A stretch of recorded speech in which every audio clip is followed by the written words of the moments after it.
Hi, hello, how's it going? Welcome back to my channel.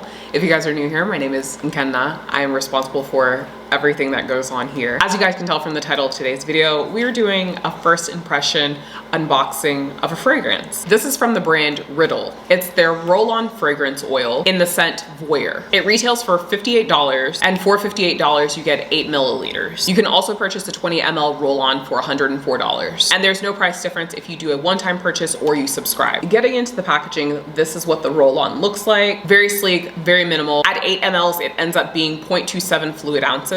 And this makes it perfect for travel size. This is described as a warm, sweet, and powdery fragrance. Some fragrance notes of mention are vanilla, sandalwood, and amber. So already I know that I'm going to like this. Ooh, it smells really good. The vanilla is coming through heavy. This smells like a pastry, like a cupcake. That is so good. I would wear this to work, I would wear this to bed, and it would be perfect for layering. It is a very delicious fragrance. I love this. Again, like I mentioned, it's perfect for travel. So if you want something that is very neutral, so to speak, I would definitely recommend picking this up. If you guys want to check this fragrance out, I will make sure to link it down below in the description box. As always, thank you guys so much for watching, and I'll catch you guys in the next one.